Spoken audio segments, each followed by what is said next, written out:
नमस्कार, अगस्त्य अकादमी के YouTube channel पर आपका स्वागत है। आज से हम एक विशेष सीरीज स्टार्ट करने वाले हैं क्लासेस की, जिसमें आपको बहुत ही कम समय में और टू द पॉइंट ऐसे जो इम्पोर्टेंट टॉपिक है आपके एग्ज़ाम के लिए उनको पढ़ने का अवसर मिलेगा। और इसे कह सकते हैं कि एक तरीके से ये क्विक रिवीजन है, क्विक रिकॉल है।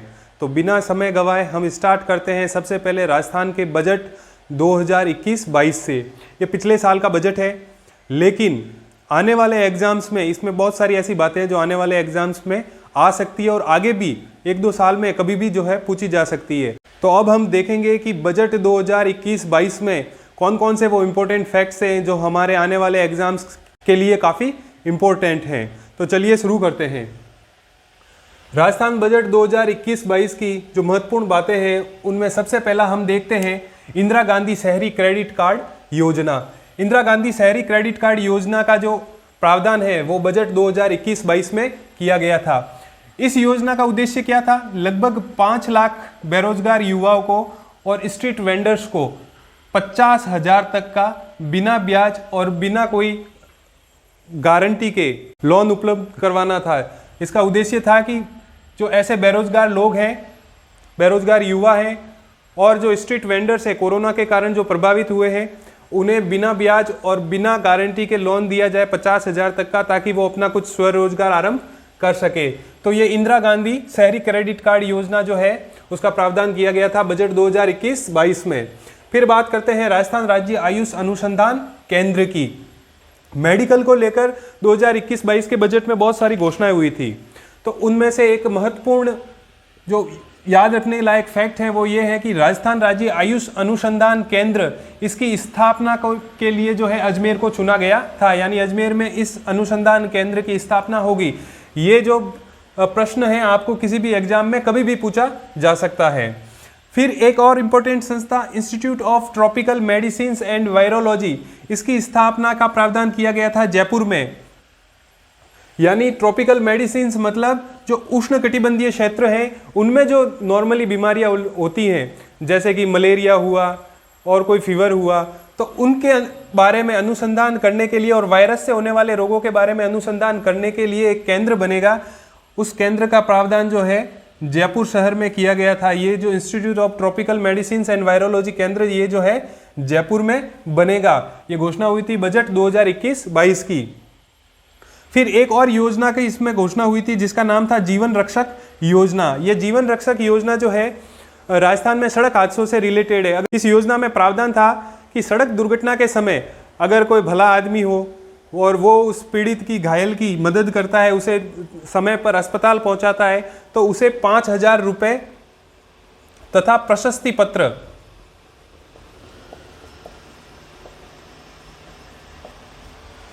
देने की घोषणा की गई थी। जीवन रक्षक योजना जो अभी भी प्रभावी है, ये योजना आपको भी अगर ऐसा सेवा का मौका मिले तो इस योजना का जरूर लाभ उठाएं और मानवता का जो है कि फर्ज है वो जरूर निभाएं। तो ये है जीवन रक्षक योजना, इसका भी जो है प्रावधान किया गया था 2021-22 में। फिर मेजर ध्यानचंद खेल स्टेडियम योजना, इसके तहत राजस्थान के हर ब्लॉक में एक खेल स्टेडियम बनाने की घोषणा की गई थी। उसमें जो है अपने राजस्थान के उस इलाके के जो भी जनप्रतिनिधि हैं और दूसरे भी जो भामाशाह है उनका सहयोग लेकर और जो प्रशासन है उनके सहयोग से फिर उसमें राजस्थान सरकार भी कुछ सहयोग करती, ऐसे करके राजस्थान के प्रत्येक ब्लॉक में मेजर ध्यानचंद खेल स्टेडियम बनाने की ये जो योजना थी, इसकी भी घोषणा बजट 2021-22 में की गई थी। फिर हम बात करते हैं आर्चरी एकेडमी यानी तीरंदाजी एकेडमी की घोषणा की गई थी डूंगरपुर में, और हैंडबॉल एकेडमी बनाने की बात की गई थी जैसलमेर में। ये भी 2 चीज़ें जो है आप याद रख सकते हैं, स्पोर्ट्स से रिलेटेड काफ़ी इंपॉर्टेंट फैक्ट हैं। फिर एक नई जन जागरूकता अभियान इस बजट में आरंभ करने की बात की गई थी, उसका नाम है श्री गुरु शरण छाबड़ा जन जागरूकता अभियान। इस अभियान का संबंध है नशा मुक्ति से। नशा मुक्ति के लिए गुरु शरण छाबड़ा जो है जन जागरूकता अभियान चलाने की जो है बात की गई थी बजट 2021-22 में। नशा मुक्ति से रिलेटेड ही राजस्थान सरकार की एक योजना थी नवजीवन योजना। इसको 2009 में आरंभ किया गया था। इस नवजीवन योजना 2009 का उद्देश्य था कि राजस्थान में जितने भी परिवार हैं और कुछ ऐसी जातियां हैं जो हथकड़ी शराब से जुड़ी हुई हैं उनका वापस पुनर्वास किया जाए, समाज की मुख्य धारा में उनको लाया जाए, उनको रोजगार के दूसरे अवसर प्रदान किए जाए। इन सभी उद्देश्यों से के लिए नवजीवन योजना 2009 में आरंभ की गई थी। तो पिछले बजट 2021-22 में राजस्थान सरकार ने ये सोचा कि क्यों ना इस नवजीवन योजना को वापस आरंभ किया जाए, और इसके लिए राजस्थान सरकार ने एक नवजीवन कोष बनाने की जो है घोषणा की थी। इस कोष की राशि है 100 करोड़ रुपए, और ये सारा धन जो है हथकड़ी शराब में लिप्त परिवारों के पुनर्वास के लिए इस्तेमाल किया जाना है। चलिए आगे बढ़ते हैं। बजट 2021-22 में पर्यटन को लेकर बहुत सारी अच्छी बातें की गई थी, अच्छी घोषणाएं की गई थी। तो मेरा ये सुझाव है कि जिस किसी के सिलेबस में अगर पर्यटन है तो आप 2021-22 के बजट की इन घोषणाओं को एक बार जरूर देखें, ये आपके काफ़ी काम आएगी। ये काफ़ी ज़्यादा इनकी संभावना है कि एग्जाम में ये पूछी जाए। जैसे कि पर्यटन विकास कोष को बढ़ाकर जो है 500 करोड़ का कर दिया गया था। 2020 में पर्यटन विकास कोष की स्थापना की गई थी, और इसकी जो राशि है बढ़ाकर जो है 2021-22 में 500 करोड़ कर दी गई थी। एक शेखावटी पर्यटन सर्किट, ये जो है इसकी घोषणा की गई थी कि शेखावटी पर्यटन सर्किट बनाया जाएगा, जिसमें जो सीकर है उसको पर्यटन स्वागत केंद्र के रूप में जो है विकसित किया जाएगा। फिर एक सबसे इंपॉर्टेंट गोडवाड़ पर्यटन सर्किट, ये काफी इंपॉर्टेंट है। जालोर, सिरोही, पाली, बाड़मेर, इन 4 जिलों को मिलाकर गोडवाड़ जो है पर्यटन सर्किट बनाया जाएगा। तो ये एग्जाम में पूछा जा सकता है कि गोडवाड़ पर्यटन सर्किट में कौन कौन से जिले शामिल है, या कौन सा जिला शामिल नहीं है, या कितने जिले शामिल है। तो एग्जाम के लिए काफी इंपॉर्टेंट है। फिर जैसलमेर में 2 महत्वपूर्ण जो है संस्था स्थापित की जाएगी। एक तो ढोलामारू टूरिस्ट कॉम्प्लेक्स, और दूसरा राजस्थान लोक कला एवं प्रशिक्षण संस्था। इन दोनों की स्थापना सम रोड पर जैसलमेर में की जानी है। तो ये भी एग्जाम के लिए काफी इंपॉर्टेंट है कि ढोलामारू टूरिस्ट कॉम्प्लेक्स की स्थापना कहाँ पे की जाएगी, या राजस्थान लोक कला एवं प्रशिक्षण संस्था की स्थापना जो है कहाँ पे की जाएगी, या इनका प्रावधान किस बजट में किया गया था। तो 2021-22 में किया गया था, और इनकी स्थापना की जानी है जैसलमेर में। सरकार ने फिर कलाकार कल्याण कोष की स्थापना की थी 15 करोड़ रुपए के। जो लोक कलाकार हैं उनके कल्याण के लिए, क्योंकि ये जो दौर था वो कोरोना का दौर था, इससे सब लोग प्रभावित थे। तो हमारे जो लोक कलाकार हैं वो भी इस दौर से काफी ज्यादा प्रभावित हुए थे। तो सरकार ने उनके कल्याण के लिए 15 करोड़ रुपए के कलाकार कल्याण कोष की स्थापना की बात कही थी इस बजट में। फिर एक और योजना है वायबिलिटी गैप फंडिंग योजना। इस योजना का उद्देश्य था कि हमारे राजस्थान में ऐसे छोटे छोटे कई पर्यटक स्थल हैं जिनके बारे में लोगों को न तो पता है, ना वहाँ पे जो यातायात सुविधा है उन स्थानों पर जाने के लिए प्रॉपर है। तो सरकार ने ये कहा कि क्यों ना उनको भी विकसित किया जाए, उनको प्रॉपर सड़क से जोड़ा जाए और उन पर ध्यान दिया जाए। तो इस चीज़ पर ध्यान देने के लिए सरकार ने वायबिलिटी गैप फंडिंग योजना जो है आरंभ की थी। ये भी इस बजट में इस योजना का प्रावधान किया गया था। उद्देश्य था राजस्थान के छोटे पर्यटन केंद्र है उनको जो है मुख्य मार्ग से जोड़ना और उनका विकास करना। चलिए आगे बढ़ते हैं, कृषि से रिलेटेड कुछ घोषणाएं देख लेते हैं। सबसे पहले तो अलग कृषि बजट करने की जो है वो घोषणा की गई थी पिछले साल के बजट में। फिर एक मुख्यमंत्री कृषक साथी योजना, इसकी घोषणा की गई थी। मेगा फूड पार्क मथानिया जो जोधपुर में स्थित है, वहां पे राजस्थान सरकार ने मेगा फूड पार्क बनाने की जो बात है की थी। अब एजुकेशन से रिलेटेड हम घोषणाएं देख लेते हैं। सबसे important, Rajiv Gandhi centre for advance technology Jaipur RCAT, इसकी स्थापना कहाँ की जाएगी? जयपुर में की जाएगी। ये कुछ एग्जाम्स में पूछा जा चुका है और आगे भी पूरी संभावना है कि इस टाइप के जो क्वेश्चंस है आपके एग्जाम में पूछे जा सकते हैं। तो आपको याद रखना है कि Rajiv Gandhi centre for advance technology की स्थापना की गई थी, मतलब करने का प्रावधान था जयपुर में।